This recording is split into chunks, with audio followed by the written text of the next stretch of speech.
The Grandview Bistro's main dining room buzzed with the elegant energy of fine dining at its peak. Crystal chandeliers cast warm light over pristine white tablecloths, while servers moved gracefully between tables carrying plates that cost more than most people's weekly groceries. Tonight, the restaurant's most exclusive private dining room had been reserved for Mom's 58th birthday celebration. 15 family members gathered around a table that probably cost more to reserve than some people's monthly rent.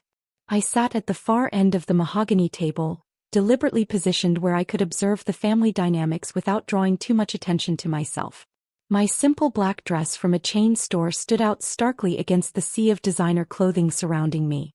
To my family, I was still the daughter who'd lost her way 4 years ago, abandoning what they called a perfectly good marketing career, to pursue what they dismissed as playing around with websites. What they didn't know was that those 4 years of family disappointment had resulted in me building Harrison Digital Empire, a portfolio of online businesses, real estate investments and tech startups now worth $2.1 billion.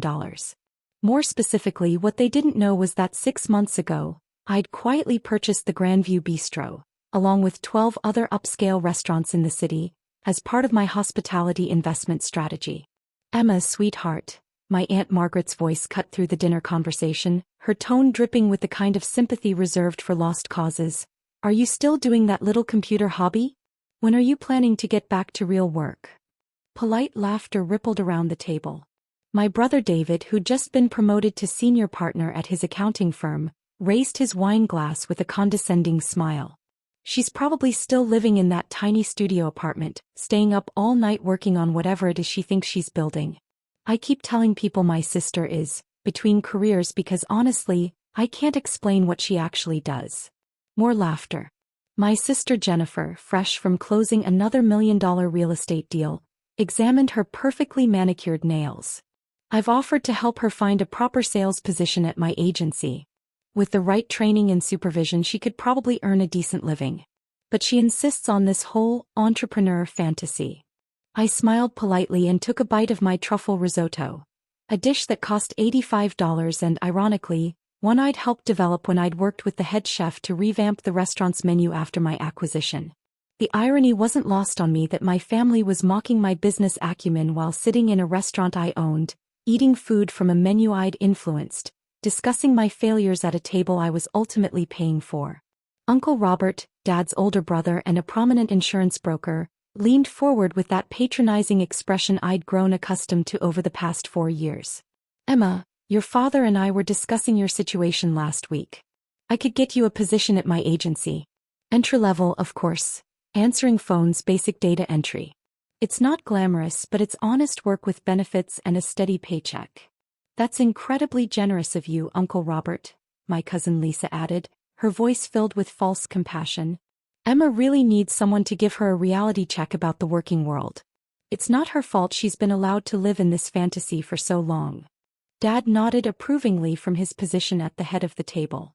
Robert's absolutely right. 4 years is long enough to indulge this internet nonsense. It's time for Emma to accept that not everyone is cut out for business ownership. There's no shame in being an employee. Most people are. The conversation continued around me, each family member taking turns offering their perspective on my situation. What made it particularly amusing was that my phone had been buzzing all evening with notifications about the 3 new acquisition deals my team had closed that afternoon. Purchases totaling $340 million that would expand my restaurant portfolio into 2 new cities. Mom stood up, tapping her champagne flute with her wedding ring to call for attention. At 58, Catherine Harrison was still striking, though her beauty had become as polished and artificial as her personality. She wore a new Chanel dress that probably cost more than most people's monthly salary, paired with diamonds that caught the candlelight with every gesture. I want to thank everyone for being here tonight, she began, her voice carrying that particular authority she'd perfected over decades of running charity committees and social organizations. 58 years old. Where has the time gone? She looked around the table with satisfaction, her gaze lingering on each family member with obvious pride. Looking at this table, I'm overwhelmed with gratitude for what our family has accomplished. David, my wonderful son, just made senior partner at Morrison & Associates, the youngest in the firm's history. Enthusiastic applause as David beamed with pride. Jennifer, my brilliant daughter, just closed the largest residential real estate deal in the city this quarter. $4.2 million for that beautiful estate on Maple Hill. More applause as Jennifer smiled graciously and raised her glass. We've built something special in this family, Mom continued, her voice growing more confident with each word. A legacy of hard work, realistic goals, and practical success. We understand the value of traditional careers, stable income, and building wealth through proven methods. Her eyes found mine, and I saw the familiar pause. That moment where she had to decide how to handle the family disappointment in front of an audience. Of course, she continued, her tone shifting to something that sounded almost sad. Not everyone in a family follows the same path. Sometimes you have children who struggle to find their place in the real world. The table went quiet, all eyes turning toward me with a mixture of sympathy and curiosity. Emma has been exploring for 4 years now. Living in that small apartment, working on projects that don't seem to generate any actual income, refusing offers of help from family members who could give her real opportunities. She paused for effect, letting her words sink in while scanning the faces around the table for supportive nods. She found them in abundance. We've been patient, perhaps too patient, hoping she'd eventually realize that success requires more than just wishful thinking and internet research. But at some point, love means telling someone the hard truth. Uncle Robert cleared his throat supportively. Sometimes people need to hear reality even when it's difficult. Exactly, Mom said, her voice growing stronger. Which is why I think tonight is the perfect time to address this situation directly. She turned to face me fully, her expression a mixture of disappointment and what she probably thought was tough love.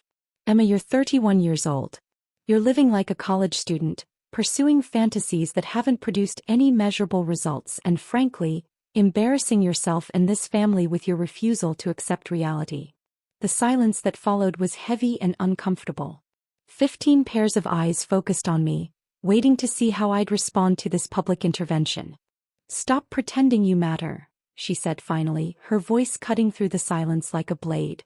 You're just embarrassing yourself. The words hung in the air, more cruel than anything she'd said before. Around the table, I saw nods of agreement, murmurs of support for Mom's tough love approach, and a few barely concealed smiles of satisfaction. I looked at her for a long moment, studying the face that had once read me bedtime stories and bandaged my scraped knees. Then I reached into my bag and pulled out a manila folder I'd brought with me. Actually, Mom, I said calmly, opening the folder and removing a set of documents, I own this restaurant. The table went completely silent. I placed the property deed on the table where everyone could see it. Grandview Bistro, purchased 6 months ago for $3.2 million through Harrison Digital Holdings. Before anyone could respond, Marcus Rodriguez, the restaurant's general manager, appeared at our table. I'd texted him discreetly when I'd arrived, asking him to stop by around this time in the evening. Good evening, Ms. Harrison, he said, giving me a respectful bow that made the entire table freeze in shock. I hope you're enjoying your dinner tonight. Shall I prepare your usual private table for next time, or would you prefer the main dining room? The silence that followed was deafening. The main dining room will be fine for future visits, Marcus. Thank you. Of course, Ms. Harrison. Is there anything specific you'd like me to adjust about tonight's service? Everything has been perfect as always. Please give my compliments to Chef Williams on the truffle risotto. The recipe modifications we discussed last month have really elevated the dish. I'll be sure to pass along your feedback. Have a wonderful evening. As Marcus walked away, I turned back to my family, who were staring at me like I'd just performed a magic trick they couldn't understand. I also own Bella Vista downtown, the Garden Terrace on 5th Street, and about 10 other restaurants in the city, I continued conversationally. They're part of my hospitality investment portfolio, which is one division of Harrison Digital Empire. Dad found his voice first. That's impossible. You don't have that kind of money. I pulled out my phone and opened my banking app, turning the screen toward him. Actually, I have approximately $2.1 billion in total assets across various investments, with about $400 million in liquid funds. The numbers on the screen made several people gasp audibly. Jennifer leaned forward, her face pale. Emma, how did you? I built Harrison Digital Empire over the past 4 years. We own and operate a portfolio of online businesses, real estate investments and tech startups. Our current annual revenue is approximately $890 million. Uncle Robert's mouth was hanging open. But the apartment, the clothes, the way you've been living. I live simply because I work 16-hour days building and managing my companies. I dress modestly because I spend my time in boardrooms with Fortune 500 CEOs, not at social events. And I've never felt the need to prove my success to people who'd already decided I was a failure. David finally found his voice. Why didn't you tell us? Why did you let us think you were struggling? I looked around the table at the 15 family members who'd spent the evening mocking my life choices and questioning my intelligence. Would it have mattered? I asked. Would any of you have treated me differently if you'd known I had money? Or would you have just found new ways to minimize my achievements? The question hung in the air and nobody seemed able to answer it. For 4 years, you've all assumed I was failing because I wasn't following your prescribed path to success.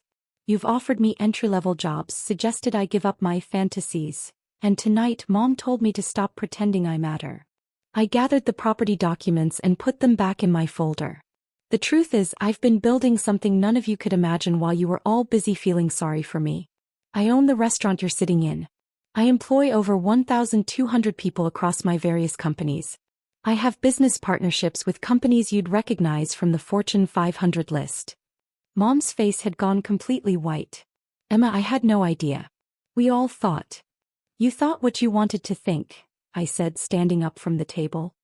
You saw someone who didn't fit your definition of success and decided she must be failing. I pulled out my wallet and placed $500 on the table, more than enough to cover the entire dinner bill. Happy birthday, Mom. I hope you enjoyed your meal. Marcus will take excellent care of you for the rest of the evening. He's one of the best managers in my restaurant group. As I walked toward the exit, I heard the explosion of whispered conversations behind me. Phones were probably already coming out as family members frantically Googled my name and company. The valet brought my car around, not the beat-up Honda they thought I drove, but a sleek BMW that I'd purchased the previous month. As I drove home to my penthouse apartment, not the tiny studio they imagined, I reflected on the evening's events. Tomorrow they'd probably all be calling with apologies and requests to rebuild our relationship. They'd want to understand how they'd been so wrong about everything, and they'd probably expect immediate forgiveness for 4 years of condescension and dismissal.